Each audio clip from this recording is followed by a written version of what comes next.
बहुत जल्द आसमान में ठहरने वाला है चंद्रमा। ऐसा हर 18.5 साल के बाद होता है, यानी कि चांद क्षितिज पर सबसे ज्यादा दूरी से उदय और अस्त होगा। इन दोनों प्राकृतिक घटनाओं के बीच का समय बढ़ जाएगा। इतना ही नहीं, ये आसमान में सबसे ऊंचे और सबसे निचले पॉइंट पर भी जाएगा। 8 अप्रैल 2024 को पूर्ण सूर्य ग्रहण हुआ था। इसके बाद अंतरिक्ष में दुनिया भर को नॉर्दर्न लाइट्स यानी कि अरोरा बोरियलिस दिखाई पड़े।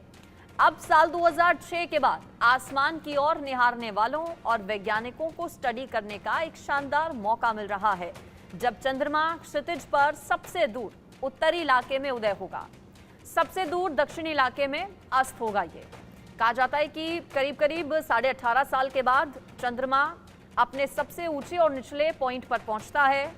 असल में चंद्रमा के घुमाव का एक समय चक्र है और इसकी वजह यह है कि सूरज की तरह चंद्रमा एक ही रास्ता नहीं अख्तियार करता।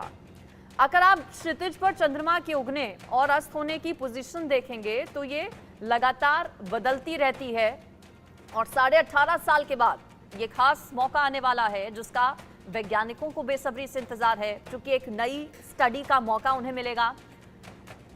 चंद्रमा जब ठहर जाएगा, जल्द ही आसमान में ठहरने वाला है चंद्रमा।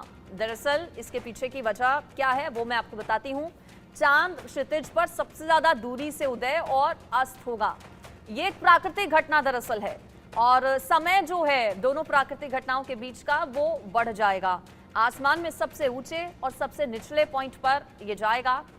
8 अप्रैल को इसी साल पूर्ण सूर्य ग्रहण हुआ था और अंतरिक्ष में दुनिया भर को नॉर्दर्न लाइट्स यानी कि अरोरा बोरियलिस दिखाई पड़े थे। 2006 के बाद वैज्ञानिकों को स्टडी करने का ये एक शानदार मौका मिल रहा है। 2006 के बाद ये ऐसा पल आएगा जब आसमान में चंद्रमा ठहर जाएगा, यानी कि सबसे ज्यादा देर तक आसमान में चंद्रमा जिस दिन दिखाई देगा। इस पल का इंतजार बेसब्री से हो रहा है, खासतौर पर वैज्ञानिकों की ओर से।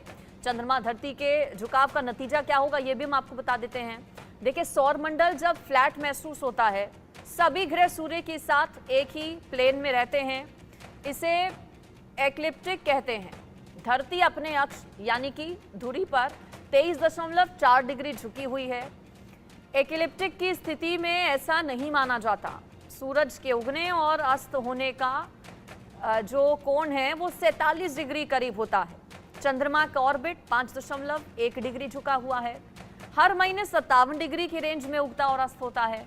क्षितिज पर अलग अलग पोजीशन से उगता और अस्त होता है। ये काम सूरज नहीं कर सकता, ये काम सिर्फ चंद्रमा ही कर सकता है। ग्राफिक्स के जरिए भी हम आपको बता रहे हैं इससे जुड़ी बड़ी बातें। 18.5 साल के बाद ऐसा होगा। 2006 में इससे पहले ये प्राकृतिक घटना देखने को मिली थी, ये नजारा देखने को मिला था। अद्भुत नजारा होगा ये। सितंबर 2024 से मार्च 2025 के बीच देखने को मिलेगा ये।